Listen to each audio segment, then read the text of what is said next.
O Senhor esteja convosco. Ele está no meio de nós. Proclamação do Evangelho de Jesus Cristo segundo Marcos. Glória a vós, Senhor. Naquele tempo, Jesus saiu da sinagoga e foi, com Tiago e João, para a casa de Simão e André. A sogra de Simão estava de cama, com febre, e eles logo contaram a Jesus. E ele se aproximou, segurou sua mão e ajudou-a a levantar-se. Então a febre desapareceu, e ela começou a servi-los. À tarde, depois do pôr do sol, levaram a Jesus todos os doentes e os possuídos pelo demônio. A cidade inteira se reuniu em frente da casa. Jesus curou muitas pessoas de diversas doenças e expulsou muitos demônios. E não deixava que os demônios falassem, pois sabiam quem ele era. De madrugada, quando ainda estava escuro, Jesus se levantou e foi rezar num lugar deserto. Simão e seus companheiros foram à procura de Jesus. Quando o encontraram, disseram: "Todos estão te procurando." Jesus respondeu: "Vamos a outros lugares, às aldeias da redondeza. Devo pregar também ali, pois foi para isso que eu vim." E andava por toda a Galileia, pregando em suas sinagogas e expulsando os demônios. Palavra da salvação. Glória a vós, Senhor.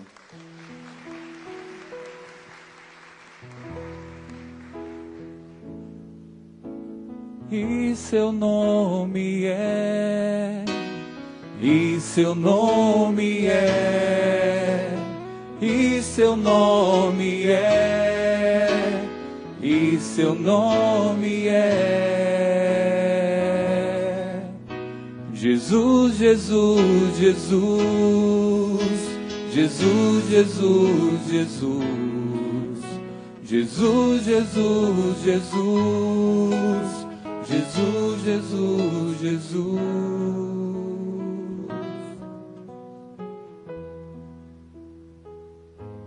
Interessante que no Evangelho nós vemos Jesus com a agenda dele, né? Uma agenda muito grande, por sinal. Cura a sogra de Pedro, depois, à tarde, depois do pôr do sol, já levam muitos doentes, pessoas possuídas pelo demônio. Ele cura, liberta as pessoas. Final da tarde ele vai para rezar, fica a madrugada inteira lá rezando. Os discípulos vão cedo e diz: "O povo está te procurando." Ele diz: "Vamos embora, vamos sair daqui." Interessante. Na hora que a fama dele está crescendo, ele some. Ele vai para outro lugar. E manda os demônios calarem. Porque os demônios até dizem, né? Quem ele é. E aqui diz que ele mandava os demônios, que os demônios parassem de falar quem ele era. Porque Jesus, ele não podia ser reconhecido pelas pessoas simplesmente pelas curas que ele fazia. Ele precisava ser reconhecido como o Senhor quando ele estivesse na cruz. Tanto que um centurião, aquele que enfiou a lança nele, aí quando Jesus morre, ele se ajoelha e diz: realmente esse aqui, ele é o Filho de Deus. Mas Jesus, ele corre de toda a fama. Quando ele faz a multiplicação dos pães, lá no capítulo 6 do Evangelho de São João, quando ele multiplica e ele sai, chama os discípulos para irem na barca, o pessoal vai seguindo ele, né? Porque ele vai dentro da barca e o povo vai à margem, vai seguindo. Quando chega lá do outro lado, o povo, nós estávamos te procurando. Aí Jesus diz, olha, vocês não me procurem simplesmente pelos milagres que eu fiz, não, mas me procurem pela comida que não perece. Vocês estão atrás de mim porque eu dei pão para vocês? Não, venham atrás da comida que não perece, que o Pai do céu há de dar, que é Ele mesmo, que é o corpo dele, quando se dá na cruz. Jesus some da fama. Mas vamos para a carta aos Hebreus hoje. Chegamos ao final do capítulo 2. Vejo que na segunda-feira nós começamos com o capítulo 1. Entramos pelo 2. Vimos aquela questão de que Jesus, ele desceu, assumiu um corpo como o nosso, que na hierarquia ele está em primeiro lugar, depois vem os anjos, depois vem os homens, depois vem os animais. E hoje aqui ele vem tratar daquilo que é a missão própria de nosso Senhor Jesus Cristo. Vamos lá, capítulo 2, versículo 14. Ele vai dizer assim: visto que os filhos, se lembram que ontem eu terminei dizendo que Isaías, que é uma passagem do livro do profeta Isaías, que dizia que todos nós somos irmãos. E nos tornamos irmãos de Cristo pela sua paixão e morte. Aí ele começa hoje dizendo, visto que os filhos, que somos nós, ele não está falando o filho. Quando fala o filho, é Jesus Cristo. Mas quando fala os filhos, somos todos nós. Então, visto que os filhos têm em comum a carne e o sangue, porque Deus não tem carne e sangue, nós é que temos. Aí ele vai dizer o seguinte, também Jesus participou da mesma condição nossa. Ele se tornou homem. Por exemplo, o Espírito Santo não é uma pomba.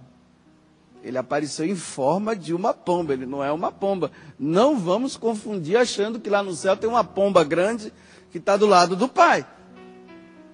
Ele apareceu em forma de pomba. Mas o Espírito Santo, ele não tem um corpo. Como o Pai também não tem corpo, é Espírito. Mas Jesus não. Jesus tem um corpo. Ele morreu, voltou para o céu e ele voltou com o corpo que ele assumiu. Ele é Deus e ele é homem. É perfeito na divindade e é perfeito também na humanidade. E é isso que ele está dizendo. Então ele assumiu uma condição igual à nossa. Ele tem corpo. Agora, para quê? Ele vai dar explicação aqui. Porque essa é a pergunta que nós devemos fazer. Mas por que Jesus assume um corpo igual ao nosso? Ele precisaria? Não. Mas por que ele assume? Aqui vem a resposta seguinte. Para destruir com a sua morte, porque Deus morre. Deus morre, mas Jesus morreu. E por que ele morreu? Porque ele tem um corpo. A única forma dele morrer para nos salvar era assumindo um corpo igual ao nosso. Então ele está dizendo, ele assume um corpo para destruir a morte. Olha só que coisa belíssima, gente. Depois que Adão e Eva comeram do fruto, nós passamos a morrer. Adão e Eva não iriam morrer.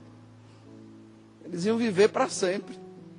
Mas com essa ação de comerem daquele fruto, passou a morrer. E é por isso que hoje nós morremos. Tantas mortes aí que nós temos visto nos jornais, né? Com essas chuvas que estão caindo, principalmente aqui no estado, em São Paulo. Quantas mortes? Não era para nós morrermos. Não era. Nós não fomos criados para a morte. Nós fomos criados para a vida. Para vivermos eternamente com Deus. Aí Deus agora, Ele encontrou uma forma de destruir a morte. Ele precisaria assumir uma carne como a nossa, para destruir a morte, para que nós não morrêssemos. E essa morte aqui, olha, vou ler de novo o versículo, para não nos perdermos. Com a sua morte, que ele tinha o poder da morte, isto é, o diabo tinha o poder sobre a morte. E libertar os que por medo da morte estavam a vida toda sujeitos à escravidão. Então o demônio, ele tinha um poder sobre nós. Jesus, ele veio na terra, na verdade, para destruir todo o poder que o diabo tinha sobre nós. Ele veio destruir a ação do diabo, sacrificando-se, dando a vida. Versículo 16. Pois afinal, ele não veio ocupar-se com os anjos. Olha, Jesus não veio à terra para salvar os anjos. Ele veio à terra para salvar você. Ele veio à terra